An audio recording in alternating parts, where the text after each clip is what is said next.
Good morning and Assalamu alaikum wa rahmatullah.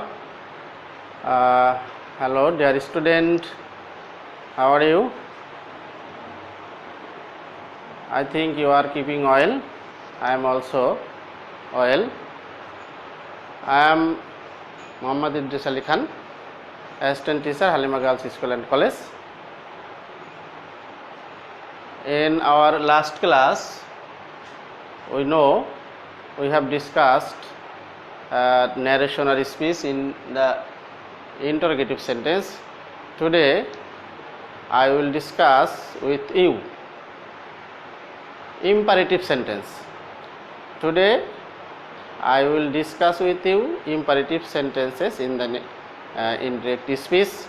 So please come and join us with our online class, Halima Girls School and College online class. Those who are watching this video or class, please take your khata or notebook and take your pen and try to listen carefully and try to understand the class or grammar point. You have already seen I have written 3 sentences on the board. I have written 3 sentences on the board, and these all 3 sentences are imperative sentences. We know what are the imperative sentences.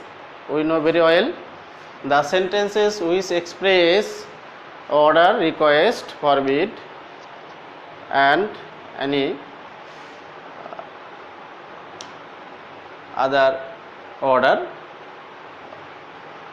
We know imperative sentences express order, request, forbidden and any suggestion or proposal. Today I will discuss with you some sentences, and these sentences are without let.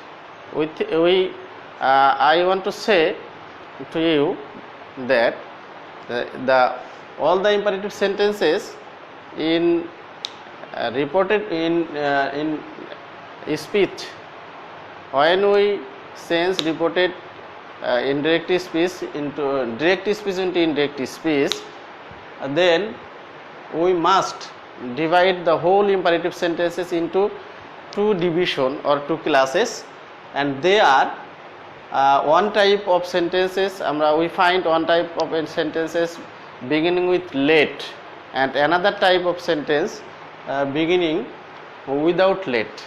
Today I will discuss with you the imperative sentences which are without beginning without let.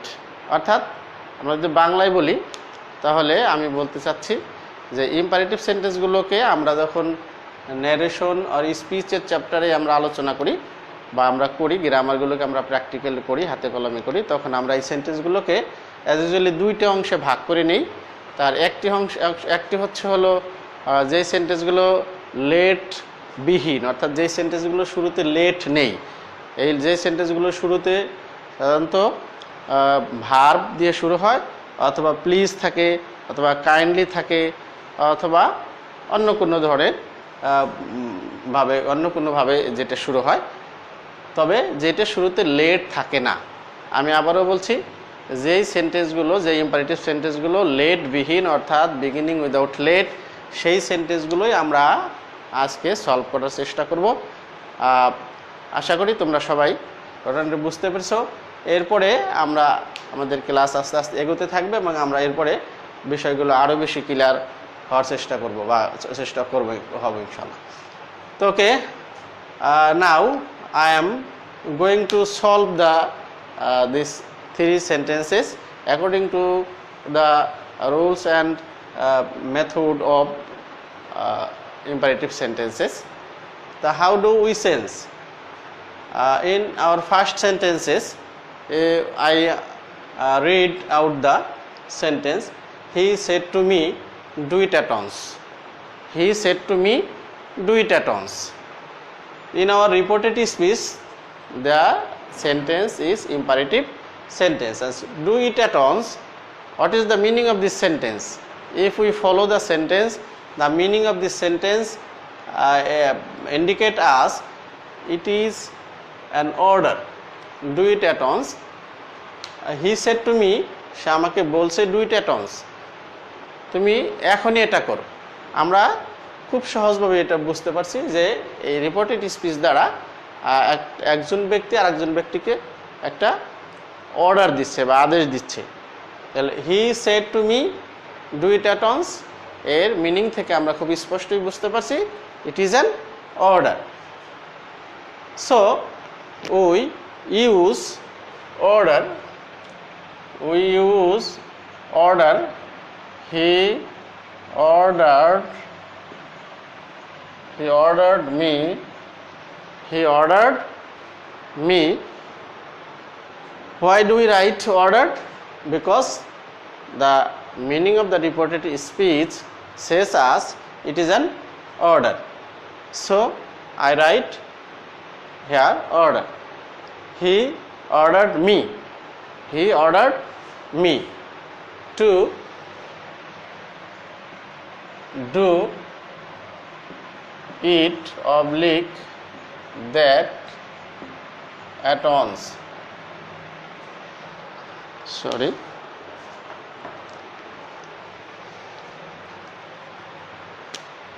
at once.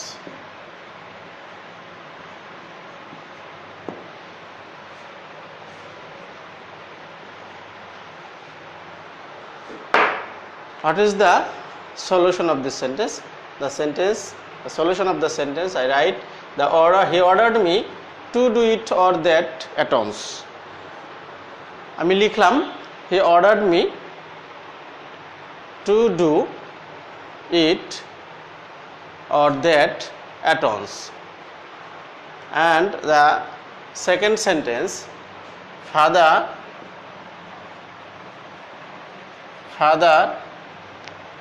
advised,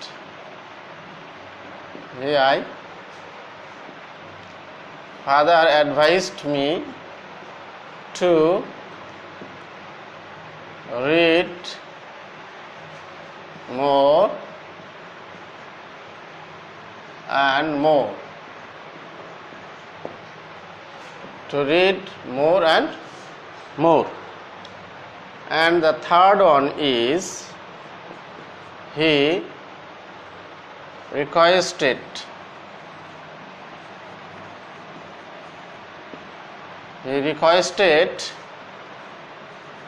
you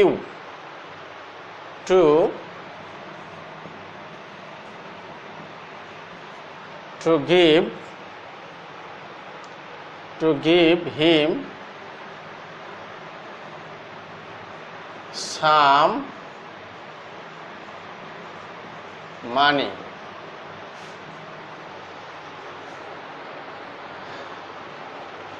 Look at the board and you can see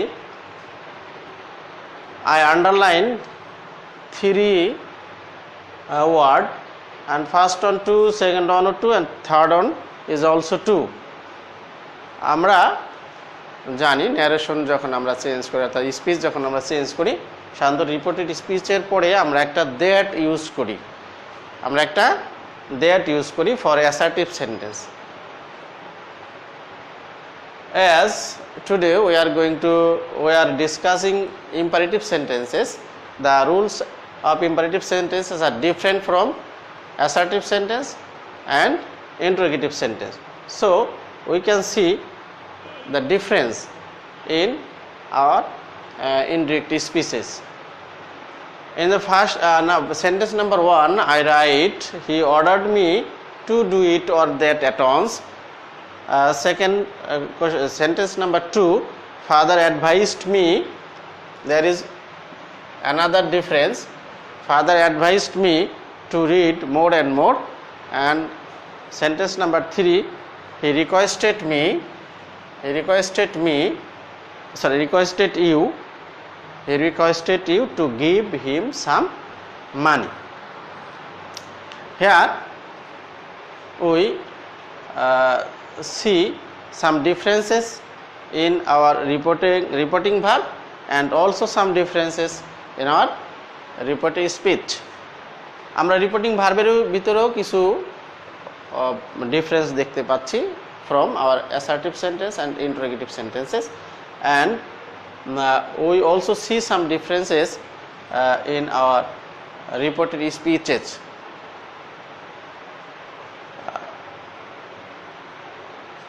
আমরা একটু অ্যানালাইসিসে অর্থাৎ একটু বিশ্লেষণ করি যদি, অর্থাৎ সেন্টেন্সগুলো অ্যানালাইসিসে, তাহলে আমরা সেন্টেন্সগুলো বুঝতে একটু সহজ হবে। আমরা একটু অ্যানালাইজ করছি। I have already said that in sentence number 1 do it at once, reported speech আমরা লিখেছি do it at once, সুতরাং এটি একটি অর্ডার। এই অর্ডার হওয়ার কারণে আমি রিপোর্টিং ভার্বে said to এর কে পরিবর্তে আমরা অর্ডার লিখেছি। and there is another difference, and this is we don't use that, we use to. In imperative sentences the rules of narration is, or rules of speeches is, আমরা যখন direct স্পিচকে indirect স্পিচে change করব তখন reported স্পিচের যে main verb বা principal verb, সেই প্রিন্সিপাল ভার্বের আগে আমাদের একটি টু লিখতে হবে, এছাড়া আর তেমন কোনো পরিবর্তন করতে হবে না। এখানে আমি আগে বলেছিলাম যে ইম্পারেটিভ সেন্টেন্সগুলোকে আমরা দুইটি অংশে ভাগ করে নিব। একটি অংশ আছে লেট যুক্ত, অর্থাৎ beginning with let, and another type is beginning without let, অর্থাৎ আমি বলতে চাচ্ছি যে লেট বিহীন যে ইম্পারেটিভ সেন্টেন্সগুলো আছে সেই সেন্টেন্সগুলো মূলত আমরা রিপোর্টিং ভার্বটাকে চেঞ্জ করব according to the meaning of reported speech. Reporting ভার্বটাকে আমরা চেঞ্জ করব according to the meaning of reported speech. Reported স্পিচের অর্থ অনুসারে আমরা রিপোর্টিং ভার্বের ভিতরে একটি ভার্ব ব্যবহার করব। ঠিক সে কারণেই আমরা সেন্টেন্স নাম্বার 1 যেহেতু একটা অর্ডার আছে, আমরা এখানে অর্ডার লিখেছি। Sentence number 2 father said to me read more and more, বাবা আমাকে বললো তুমি বেশি বেশি পড়ো, অধিক অধিক পড়ো, বেশি বেশি পড়তে হবে, পড়ার জন্য বাবা আমাকে তাগিদ দিয়েছেন। সুতরাং এই সেন্টেন্সটার যদি আমরা একটু বেঙ্গলি মিনিং করি, রিড মোর অ্যান্ড মোর, এই সেন্টেন্সটা দ্বারা আমরা বুঝতে পারছি বাবা আমাকে বেশি বেশি পড়ার জন্য উপদেশ দিয়েছেন। সুতরাং আমরা এখানে কী লিখছি, ফাদার অ্যাডভাইসড মি। আমরা জানি অ্যাডভাইসড, ইংরেজি অ্যাডভাইসড ওয়ার্ড এর মিনিং হচ্ছে উপদেশ দেয়া।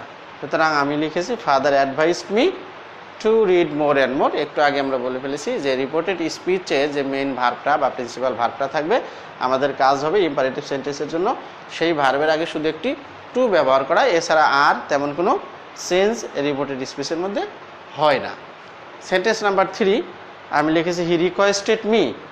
হ্যাঁ, there is another verb requested me. কেন হলো সেটাও খুব সহজ, একটু খেয়াল করলেই বোঝা যায়, তোমরা খেয়াল করলেই বুঝতে পারবে। এখানে রিপোর্টেড স্পিচ সেন্টেন্স নাম্বার 3-তে রিপোর্টেড স্পিচ আছে please give me some money. Please শব্দ আছে, here is a word please. What is the meaning of please? We know very well. Please that means to request. Please দিয়ে কাউকে কারো কাছে অনুরোধ করা হয় বা অনুরোধ করা, এক কথায় প্লিজ শব্দ দিয়ে অনুরোধ বোঝায়। ঠিক সেই কারণেই আমরা রিপোর্টিং ভার্বে সেড টু না লিখে আমরা এখানে লিখেছি requested. He requested you to give. The rule is same. To give ভার্বের আগে টু লিখতে হবে, আমরা লিখছি to give him some money. And we have also changed the person in sentence number 3, person, because there is a person, me. In reported speech there is me as a first person, me is a first person, and we know in the reported speech if there is first person we change the person according to the person of reporting verb, and the first person always says according to the subject of the reporting verb. The reporting verb এর subject এখানে হি আছে, আমরা হি থেকে হিম লিখছি। কেন লিখেছি সেই কথাও আমরা পূর্বের ক্লাসে আলোচনা করেছি। কারণ এখানে মি হচ্ছে অবজেক্ট ফর্মে, আমাকে এই হি এর অবজেক্ট ফর্ম লিখতে হবে, এই কারণে আমি হিম লিখেছি। এখন একটা প্রশ্ন হতে পারে, প্লিজ শব্দটি কোথায় গেল? প্লিজ শব্দটি কোথায় গেল? প্লিজ কেন লেখা হলো না? আমরা এটাও একটু চিন্তা করলেই সহজেই পাওয়া যায়। যেহেতু প্লিজ এর কারণেই আমরা রিকোয়েস্টেড শব্দটি লিখেছি, অর্থাৎ প্লিজ এর মিনিংটা রিকোয়েস্টেডের মধ্যে চলে গেল। প্লিজের মিনিংটা যেহেতু রিকোয়েস্টেডের মধ্যে চলে গেল, সুতরাং আমাদের আর এই রিপোর্টেড স্পিচের মধ্যে প্লিজ ওয়ার্ডটি লিখতে হলো না। সুতরাং না লিখলেও মিনিংটা কমপ্লিট হয়ে যায়। So we have written he requested you to give him some money. আমি এখন পুরো জিনিসটাকে সংক্ষেপে আরেকটু বলার চেষ্টা করছি, বলার পরে আমরা আর we practice some more examples. তাহলে আমরা কি পেলাম? আমরা পেলাম যে ইম্পারেটিভ সেন্টেন্সগুলো লেট দ্বারা শুরু হয় না, অর্থাৎ লেট ভিন ইম্পারেটিভ সেন্টেন্সগুলো রিপোর্টিং ভার্ব সেড টুকে চেঞ্জ করতে হয় according to the meaning of reported speech. অর্থাৎ রিপোর্টেড স্পিচের যে অর্থ, বেঙ্গলি মিনিংটা যেরকম আসবে, আমরা রিপোর্টিং ভার্বে ঠিক সেরকম একটি ওয়ার্ড ইউজ করব। আমরা কি লিখছি? রিপোর্টিং ভার্বের মিনিং আছে এখানে আদেশ, ইংলিশ ওয়ার্ড আছে order, so we write order. Reported speech meaning হচ্ছে advice, so we write advice in the reporting verb. Reported স্পিচের মিনিং হচ্ছে রিকোয়েস্ট, সুতরাং so we write requested. And another rule we have to remember carefully, সেটা হচ্ছে যে reported স্পিচের যে main ভার্বটা আছে, মূল ভার্বটা আছে, সেই ভার্বের আগে আমাদের একটি টু লিখতে হবে, অর্থাৎ মূল ভার্বটাকে ইনফিনিটিভ করে দিতে হবে। তাহলেই ইম্পারেটিভ সেন্টেন্সের সিম্পল যে রুলগুলো আছে সেই রুলগুলো দিয়ে আমরা স্পিচ, ডিরেক্ট স্পিচগুলোকে ইনডিরেক্ট স্পিচে খুব ইজিলি চেঞ্জ করতে পারবো। তাহলে আমরা যে অংশটুকু দেখলাম, আশা করি তোমরা অংশটুকু বুঝতে পেরেছো, বুঝতে কোনো সমস্যা থাকবার কথা না। Now I am going to exercise some more examples. Please try to write down in your notebook or note in your khata.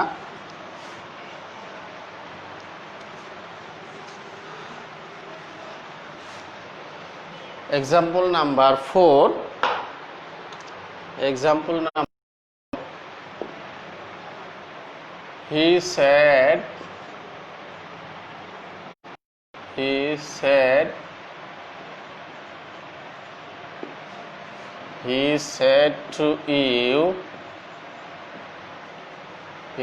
to you, don't go there. He said to you, don't go there. Number 5.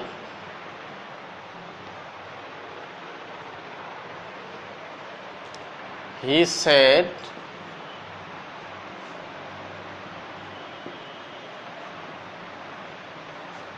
said goodbye my friends. Goodbye my friends. He said goodbye my friends. Number 6. He said to his friends,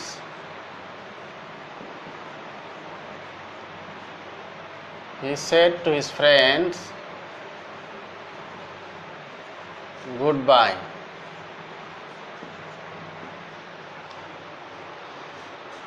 In sentence number 5 and 6, the meaning is same, but the structure are different. So I write down the two sentences separately to understand the grammar clearly. Now I am going to solve these sentences.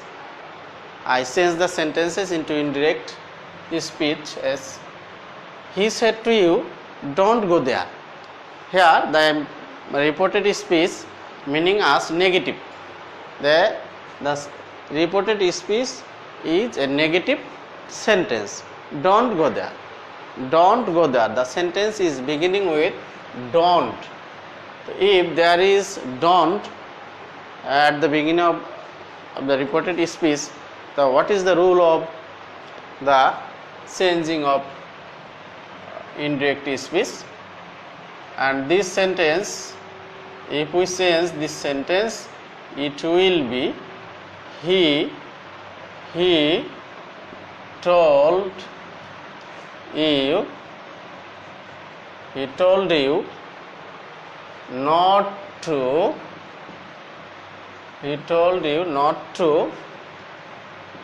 go there.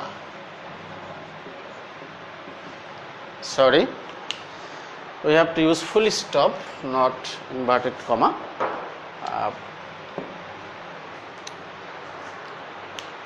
He told you not to go there. So what is the rule? What is the process or method of changing this kind of sentences or this kind of speeches? If you watch clearly, you can find out the secret of the grammar, I think. So watch carefully and try to understand the secret of the rules of this sentence. I underline two words, one in reporting verb and another in reported speech. আমি দুইটি ওয়ার্ডের নিচে underline করেছি, একটি reporting ভার্বের অংশে আর একটা reported স্পিচের অংশে। রিপোর্টিং ভার্বের অংশে আমি এখন আর অর্ডার, রিকোয়েস্ট আর অ্যাডভাইস এই জাতীয় কিছু লেখিনি। আমি সিম্পলি লিখেছি told, and I also write not to. In the first three sentences we use to before the principal verb, and we make the verb infinitive. Now I write not to.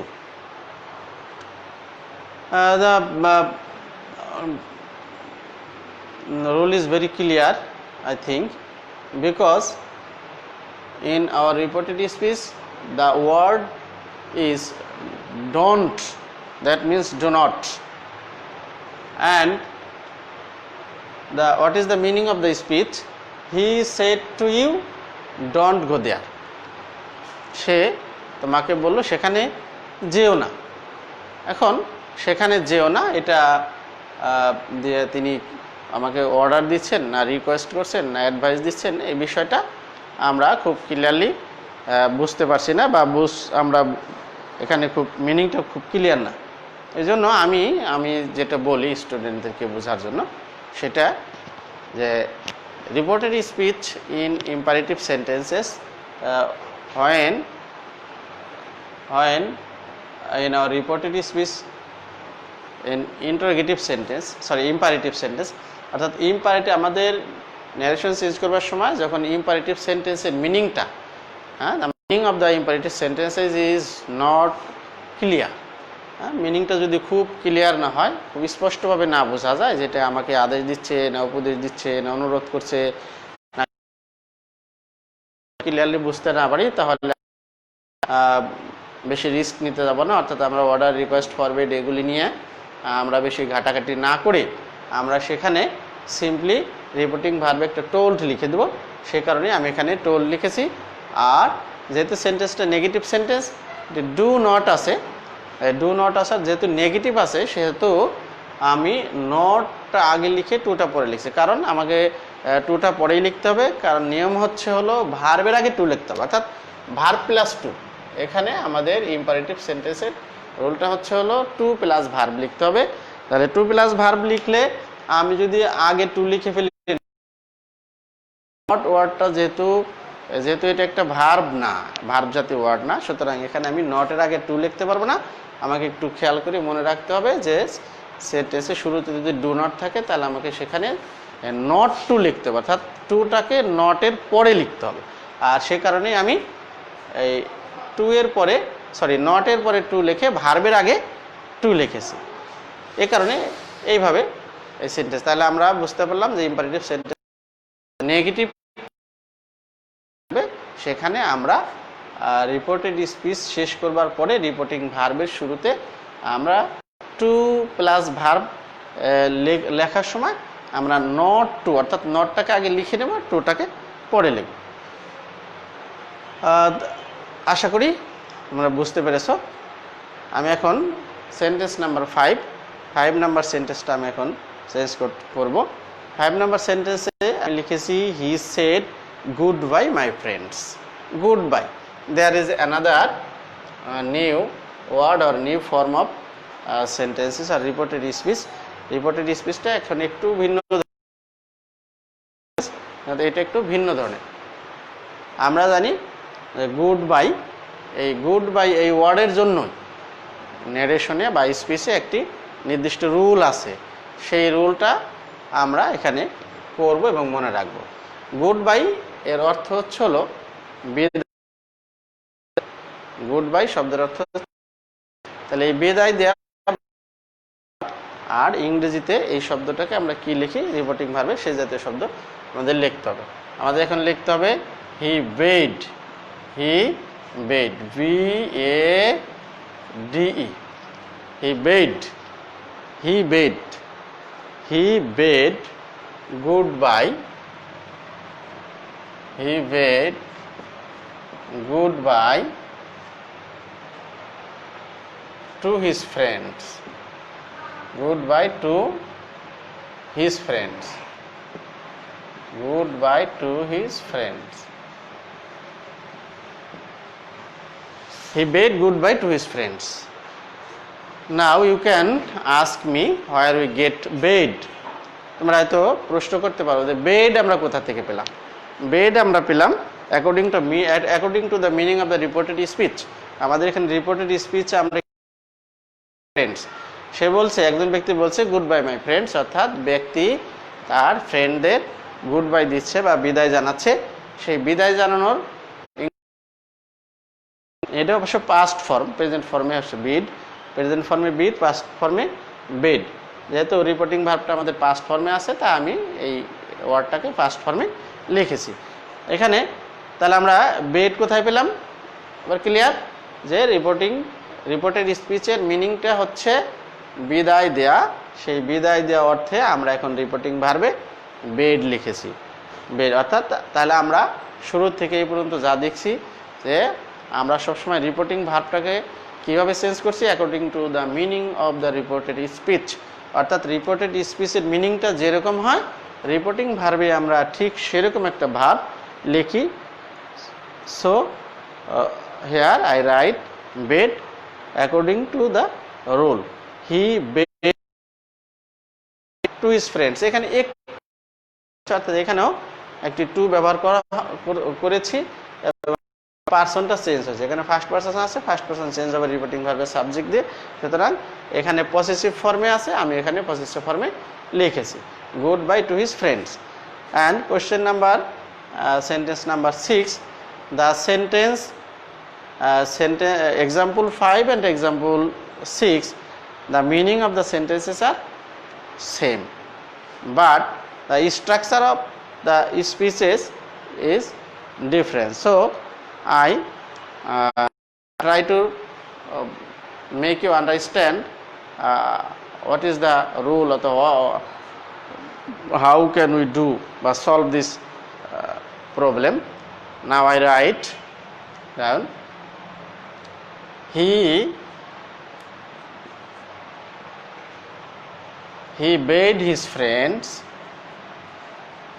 he bade his friends his friends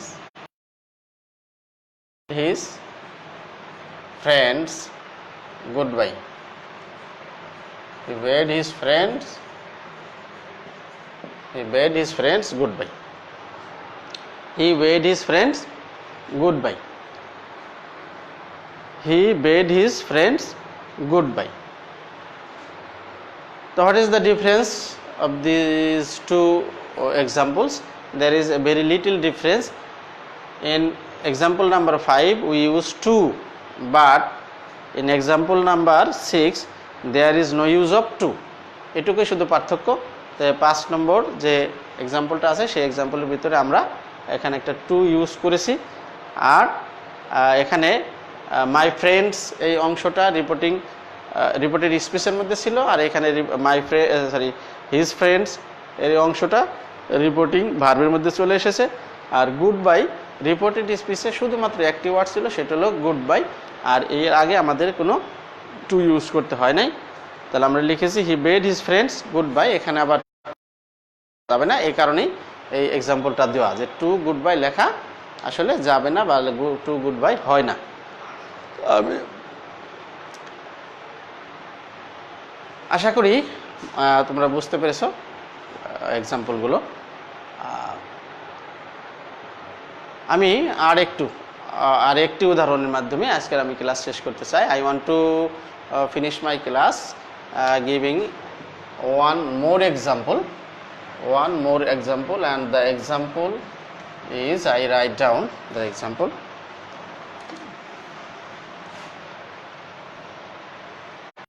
Another example is today's class last example, question example number 7. He said to you, thank you. Sorry, he said to you,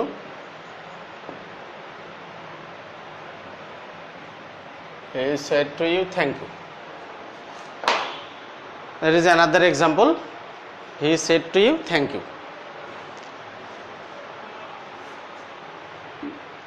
In our imperative sentences, there are a lot of rules of changing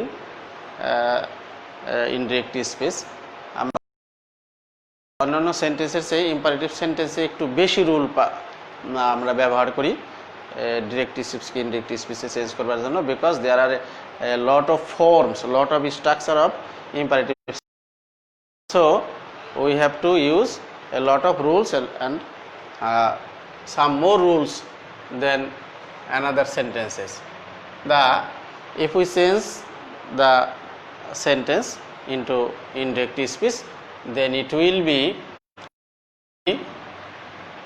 he thanked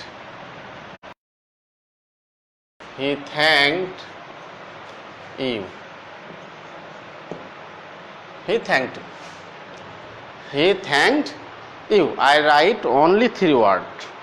I write down only 3 words. He said to you, thank you. সে তোমাকে বলল তোমাকে ধন্যবাদ, অথবা বলতে পারি সে আপনাকে বলল আপনাকে ধন্যবাদ। He said to you, thank you. In direct speech, there are some words, more words. এখানে বেশ কতগুলো ওয়ার্ড আছে। রিপোর্টিং ভার্বে আমরা লিখেছি he said to you, subject আছে, অবজেক্ট আছে, রিপোর্টিং ভার্বেরই সাবজেক্ট আছে, অবজেক্ট আছে, ভার্ব আছে, অ্যান্ড রিপোর্টেড স্পিচ আরেকটু অংশ আছে। তো আমরা যখন চেঞ্জ করলাম তখন আমরা দেখতে পাচ্ছি we can see there are only 3 words, and through only 3 words or using only 3 words we can change the indirect speech. এখানে আমরা যদি একটু খেয়াল করি, he said to thank you, সে আপনাকে বলল আপনাকে ধন্যবাদ। আপনাকে কি বলেছে? আমরা একটু আগেই বলেছি, বারবার বলেছি যে আর রিপোর্টেড স্পিচের যে মিনিংটা হয় সেই মিনিং অনুযায়ী according to the meaning of the reported speech we can use a verb in our reporting verb. Reported স্পিচের যে ফুল যে মিনিংটা সেই মিনিং অনুযায়ী একটি ওয়ার্ড আমরা রিপোর্টিং ভার্বে ইউজ করি। সুতরাং রিপোর্টিং ভার্বটা আমরা চেঞ্জ করে ফেলছি, সর্বক্ষণেই চেঞ্জ করে ফেলছি। এখানে যেহেতু একজন ব্যক্তি আরেকজন ব্যক্তিকে ধন্যবাদ দিছে, সুতরাং আমাদের এখন রিপোর্টিং ভার্বের মূল ভার্বটা হচ্ছে থ্যাঙ্ক, আর রিপোর্টেড স্পিচেও আমরা ব্যবহার করছি থ্যাঙ্ক। সুতরাং এই দুইটো ওয়ার্ড যখন মিলে গেল তখন আমরা দুইটো ওয়ার্ডকে একটি ওয়ার্ড হিসেবে নিয়েই সেন্টেন্সটাকে আমরা চেঞ্জ করে রিপোর্টেড স্পিচে ইনডিরেক্ট স্পিচে চেঞ্জ করে ফেললাম। যেমন হি থ্যাঙ্কড ইউ, আমরা শুধু যদি এতটুকু লিখি তাহলেই সেন্টেন্সটা হয়ে যায় এবং স্পিচটি চেঞ্জ হয়ে যায়। তাহলে আমরা কি পেলাম? আমরা পেলাম যে রিপোর্টিং স্পিচে যদি থ্যাংক ইউ থাকে তাহলে আমরা শুধু এই থ্যাঙ্ক ভার্বটার মাধ্যমেই রিপোর্টেড স্পিচটাকে চেঞ্জ করতে ফেলতে